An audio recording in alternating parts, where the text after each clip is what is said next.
guys, hope everyone's all right. We've taken cover again in the little koi room, whatever we want to call this now. I'm just tarting up some videos. I've got loads and loads and loads of bits of videos that I've recorded over a period of weeks, months, whatever, and I've never got around to finishing them. So I'm literally just sat here doing little intros and stuff to some of the videos that I've got, so I can actually put them out. So I think I've got about an hour's worth of footage, so 3 or 4 videos where if I just did a little snippet on the start or the end, I can actually put them out there. But it's Christmas, there's not a lot else going on with the pond. I'm trying to sort of look at technology around the pond at the moment, just why the weather's not out there to do anything a bit more productive around the pond. I suppose everything's covered up and it's all a bit glum, really, isn't it? So yeah, so I'm just in here now. So this has been the intro, I think, to the Big Blue video. I think I know, otherwise I wouldn't be sitting here talking, would I? So just wanted to talk a bit. So I've always used dechlorinators in my pond.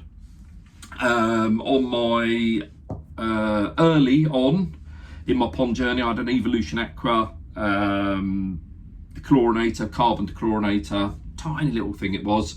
And when I emptied that, when I finally finished using it, honestly, there was barely any carbon in this thing. It was, yes, no wonder it didn't work very well. The flow rates, I think they said about 4 litres per minute, and realistically it would have been a lot less than that. So I went back to using a dechlorinator. So I used to use the NT Labs or the Chlorine.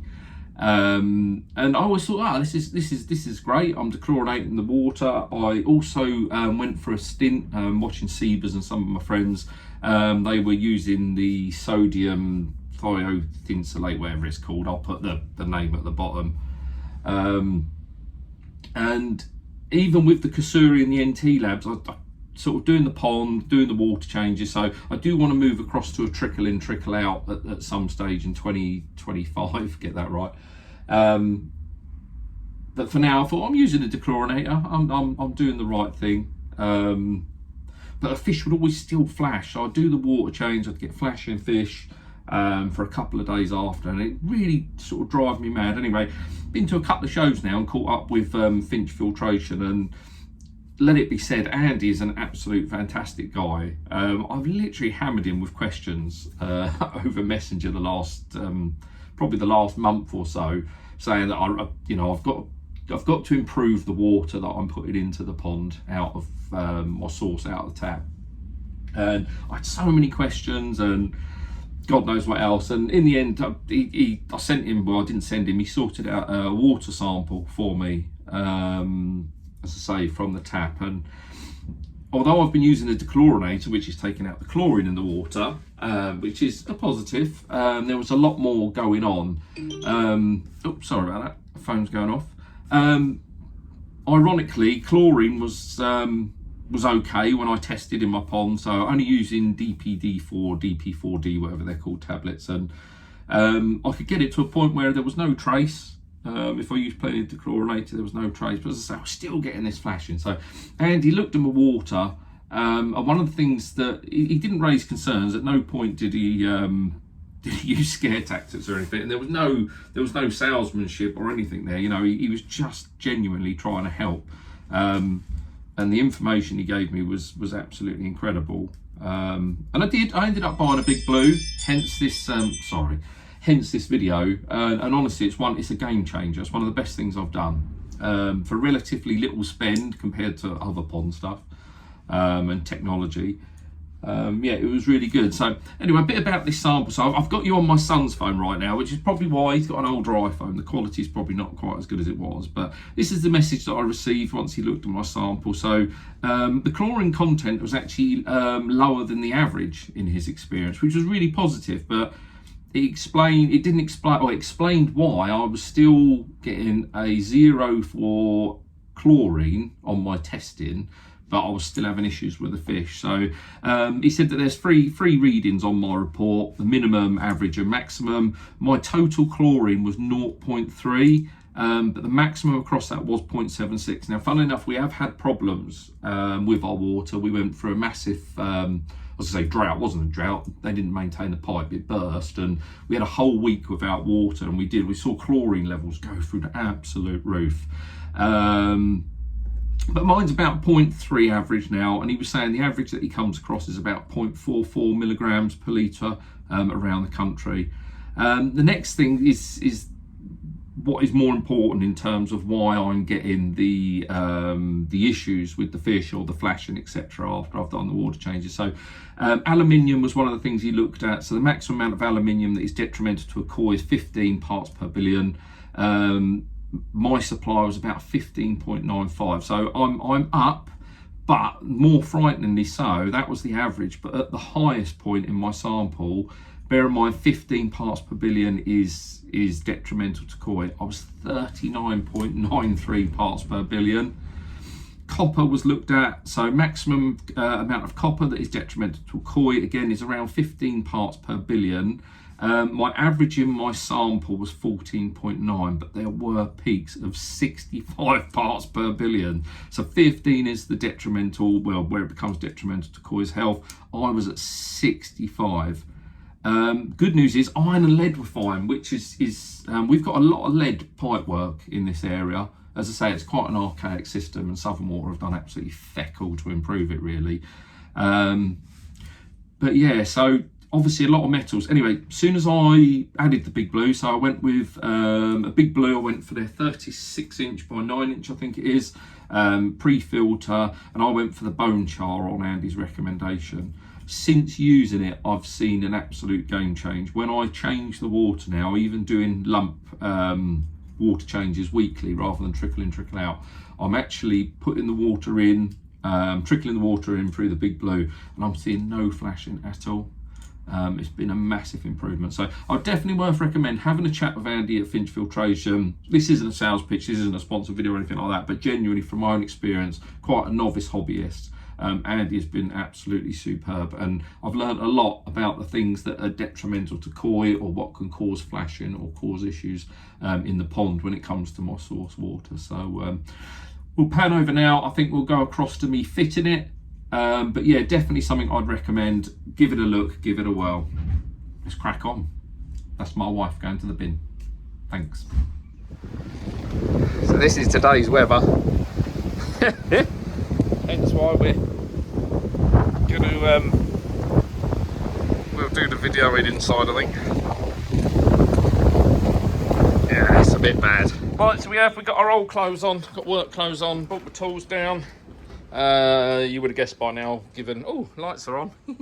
No, lights are off, lights are back on. You would have seen by the introduction what we're fitting. Honestly, can't believe this. It's cracking service. This literally came next day, so really appreciative of that. Pre-filter, and then we've got the actual unit with the carbon in it. So this is the 36 inch. And then I'm just going to be running it on a hose connectors. I think my torch is on, apologies. Shall we have a look? Oh no, it's not. It's just pretty good light in here. Seems bright and normal. This is a continuous problem.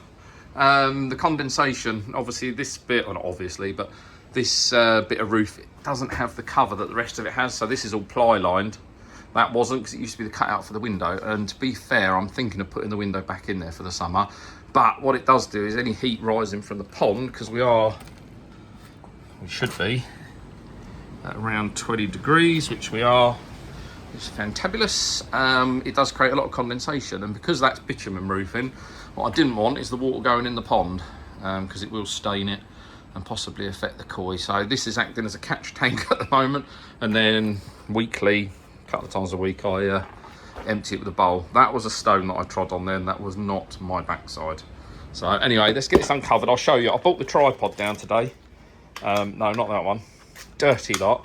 So I'll set you up on there. Might be some wind noise, so my apologies. Hey, I spotted Ted. Ted! What go on, man? What go on? How are we doing? Hey, it's Clyde. The whole gang's here. How nice. How you doing, Ted? Ted? Hey, say hello. What? Yeah. Bye then. Goodbye. Oh, he even gave me the look back then. Fucking user. Right, anyway, let's crack on. Let's get everything out the boxes. And we'll get on, shall we? Got to work out how I'm going to fit it. I'm not really... I've got rid of the Nexus because I'm not exactly free of space in here, so I'm just trying to work out where I'm going to put it. I might try and drop it down in that corner, and then we can run the hose along and into it, and then it can come straight into the bio chamber. But we shall see. But first things first, the exciting bit of unpacking it.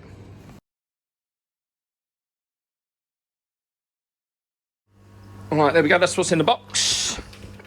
So we got pre-filter, and obviously the big blue. I think I said it's 36 by 9. I think this one is, and it contains. I'll put it at the bottom of the screen. I can't remember what I went for, but I would have spoke to you about it before this. So just going to get it in position, work out. Obviously got flow of direction on this one. Just going to have a look. Get familiar with it, and then I'll join you back because there's lots of brackets and bits and pieces and bits and bobs. Nice little instruction leaflet. Oh, thank you. No, thank you, Andy. Thank you, my man, for being most helpful and answering all my stupid questions. So yeah, what we'll do is I'll get familiar with it. I'll get all the bits and bobs set up, and then I'll show you. I have acquainted myself with the equipment. So what you get in the bag actually is very generous, and it even gives you lots of things just in case. So obviously we've got the canister for the pre-filter. We've got the cartridge for the pre-filter. Probably want to stock up on these actually. I'll order a few more. Be interested to see how quick this clogs up. But obviously that goes in the cartridge filter. And then this is the top of said filter. And then that just connects via, these are really cool actually. So it's a clip mount system. So it's got O-ring, rubber O-ring on. Just clip it in place. And then they come with these nice little lock bars. You literally just pop on when you're ready to. And then that allows this one to fit on there. So the filter sits next to it. And then you get a handy wee bracket, which sits, oh no, which sits on top. And hopefully I'll be able to fix that to the wall, but this is where I have to be very careful and think where I'm going to put this. I might actually put it somewhere that's a bit more accessible for the future. But yes, and then just standard hose fittings I've gone for. You can go for the plastic pipe. I forget what they call it now, but yeah, the plastic pipe. But yeah, just a hose tail for me. Hose clip. And then same, obviously there's a connector there that goes onto the hose tap, but if you wanted to you could just pull that out and then change the fittings if you want to swap over at a later date. But yeah, not all very easy, straightforward. Yeah, all very well made as well, very solid. So I'll get it all together and then I'll show you what she looks like fitted. Ta-da! Right, it's all set up, that's what she should look like. Or he, we don't know the sex, this is 2024. It's a big blue, but it could identify as just about anything, according to the things I see on the news. But yes, inlet through the canister filter, or through the pre-filter, out, and then that was that section we showed just a minute ago, in, straight back out the other side via another hose clip. So yeah, now it's just a case, I'm going to get it in here, jimmy it around a bit, see where it best sits in terms of fitment. I really would like to get it in this corner if I can, but I have. So the next stage, important thing is I need to hook this up and run it for a bit. So really I need to run it to a drain somewhere, because we've got to run it for about half hour to an hour, just on it's 1 litre per minute when you're priming it, getting rid of all the dust or any junk that's in there, just to be sure you're not contaminating the pond. So yeah, we're going to hook this up, run it for 1 hour, about 1 litre per minute, and then we'll get on. I'll show you her hooked up. Okay, so just temporarily over the drain, just so we can get rid of the water. So I'm just hooking that up, and then I'll do a very quick measurement with the jug. So there's a ½ litre jug there, so fill that in 30 seconds, and then we know that we're trickling. I'll set the timer, go and have a cup of tea. But I wanted to show you, I'm just going to skip from now until when the water's coming out. It'd be interesting to see what colour the water comes out. Okay, wait there, just like magic.